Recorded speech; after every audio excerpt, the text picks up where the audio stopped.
ખબરોમાં બન્યા રહેવા માટે બેલ આઇકોન દબાવો અને એબીપી અસ્મિતાને સબસ્ક્રાઇબ કરો। વિકાસને આગળ વધારવા અલગ અલગ લોકાર્પણ પણ થઈ રહ્યા છે।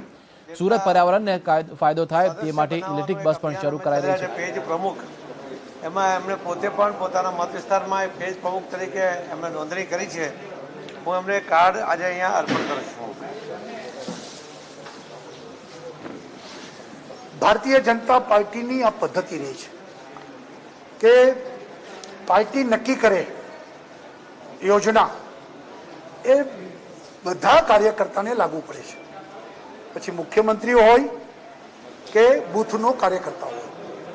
પ્રદેશ અધ્યક્ષ સી.આર. પાટીલે જે આખા ગુજરાતમાં 50,000 બૂથના તમામ બૂથની યાદીના પેજ એના એક પ્રમુખ એ આખી સંગઠનની વ્યવસ્થાઓ જે બનાવવાનો અભિગમ સાથે પ્રારંભ કર્યો છે, તો મારા વિસ્તારમાં હું પણ પહેલા કાર્યકર્તા છું, પછી મુખ્યમંત્રી છું।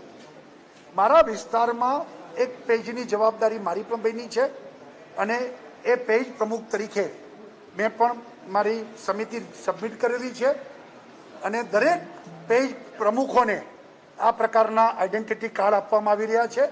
આજે મને પણ આઈડેન્ટિટી કાર્ડ પાર્ટી તરફથી મળ્યું છે। મારી પત્નીનું પણ પેજ પ્રમુખ તરીકેનું કાર્ડ મને આપે છે।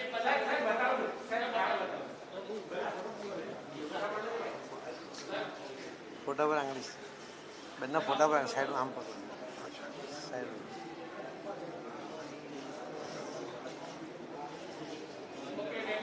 ઓકે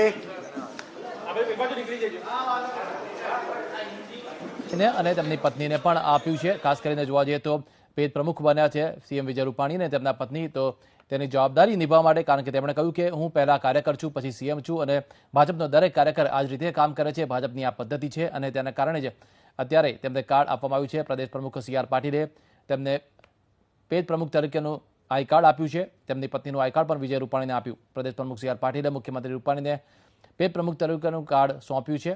પ્રદેશ અધ્યક્ષ જે પણ જવાબદારી સોંપે તે મુખ્યમંત્રી સહિત ભાજપના તમામ કાર્યકર્તાઓ ઉઠાવશે, તે પ્રકારની વાત પણ સીએમ વિજય રૂપાણીએ કરી છે।